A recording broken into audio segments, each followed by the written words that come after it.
Assalamualaikum warahmatullahi wabarakatuh, Ustaz. Waalaikumsalam warahmatullahi wabarakatuh. Ahlan wa sahlan. Barakallahu fiikum. Tafadhali. Afan, Ustaz, izin bertanya. Naam. Ustaz, kebetulan kan di komplek kami emang kebetulan campur ya, ada Nasrani, ada Muslim gitu.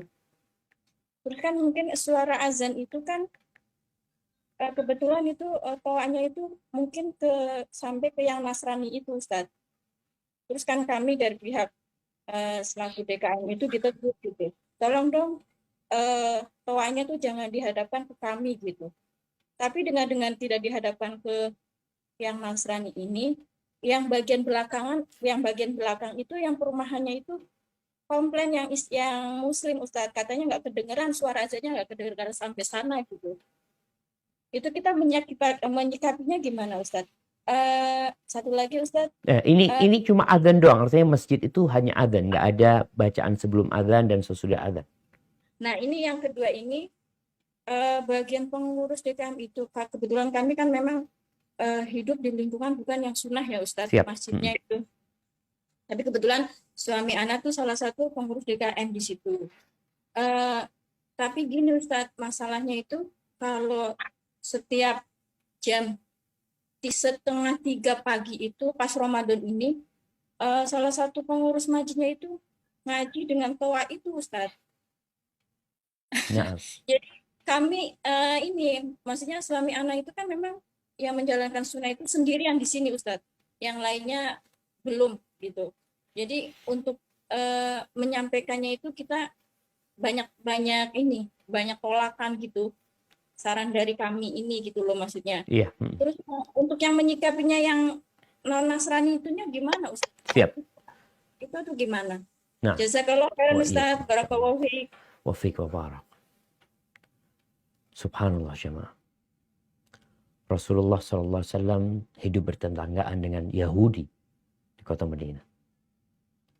Kemudian di masa pemerintahan Islam, tatkala Islam sampai ke Palestina, ia bertetanggaan dengan orang-orang Nasara dan juga orang-orang Yahudi. Ketika Islam sampai ke Mesir juga seperti itu. Ada hak-hak tetangga yang harus dijaga. Kita nggak boleh mengganggu tetangga kita. Berkaitan dengan syiar Islam ini, ya mau tidak mau tetangga harus toleransi. Bagaimana toleransinya? Ya kita laksanakan sesuai dengan sunnah. Tadi kalau sekedar adzan selesai, nggak akan terganggu yang sesuai sunnah. Tapi kadang-kala ada bacaan sebelum adzan, ada bacaan sesudah adzan, yang secara hukum agama yang perlu diumumkan itu kepada umat manusia hanya adzan. Makanya kenapa adzan itu perlu menara, perlu tempat yang tinggi. Karena memang suaranya harus sampai. Adapun bacaan sebelum sholat, bacaan sesudah sholat, bacaan Al-Quranul Karim tidak dibaca di sana. Ya silakan dibaca. Sehingga non-muslim ini akan tahu bahwasanya kita menghargai mereka. Dan mereka kita minta toleransi sama kita. Kita memang suara ini harus sampai kepada yang di belakang sana. Di sana ada muslim yang tinggal di sana. Insya Allah dengan cara seperti itu, kita tidak mengganggu yang non-muslim.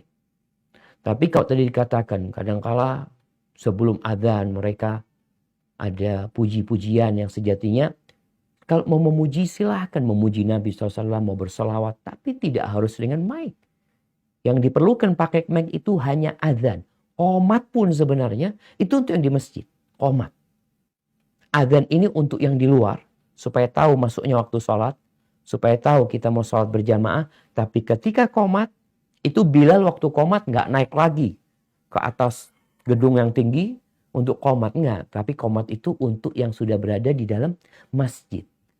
Sehingga sekali lagi tidak terganggu tuh orang-orang di luar. Kita mau syiar, ini syiar. Syiar kita kumandangkan adzan dengan suara yang bagus, tepat waktu, itu syiar. Adapun kalau tadi mau baca Quran, tafadhol. Tadi dibahas juga di awal ya. Mau baca Quran kita nggak boleh ganggu orang lain. Muslim yang lain aja nggak boleh diganggu dengan bacaan Quran tersebut. Apalagi kalau sudah pakai mic yang terkadang sekali lagi ada orang-orang di sana yang non-muslim. Ustaz, ini syiar sekalian supaya mereka dengar Quran. Engkau mau berdakwah, berangkat ke rumahnya. Datang, bacakan Quran kepada dia. Ini cara yang benar. Analisa yang dilakukan nanti ya kita hanya bisa menyampaikan ya. Tadi kalau pengurus masjidnya kadang-kala memang ya bersikukuh dengan pendapatnya. Tugas kita hanya menyampaikan. Diterima alhamdulillah, tidak diterima ya kita doakan mereka, semoga Allah membuka hati mereka sehingga syiar Islam ini tidak dianggap mengganggu lagi. Dan insya Allah pernah kejadian di Mesir ya. Kejadian seperti ini mungkin. Di Mesir juga banyak orang-orang non-muslim di perumahan-perumahan itu. Sampai kejadian yang non-muslim ini menggugat masjid itu. Karena adanya mengganggu. Makanya kadang-kala di Eropa itu kan nggak boleh adzan keluar. Bahkan mungkin di beberapa kota di Indonesia ini yang muslimnya minoritas dilarang juga adzan untuk keluar. Dengan dalih mengganggu mereka. Ini kejadian di Mesir. Cerita seorang ustaz. Akhirnya ke pengadilan. Di pengadilan yang muslim itu nyewa pengacara. Pengacaranya non-muslim yang disewa. Sudahlah bertarung di pengadilan sana. Setelah di ruang sidang, yang pengacara non-muslim itu ambil wudhu dia.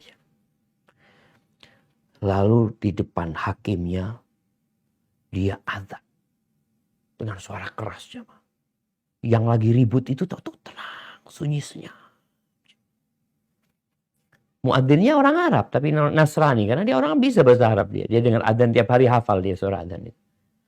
Setelah itu dia keluarkan dari tasnya lonceng yang besar.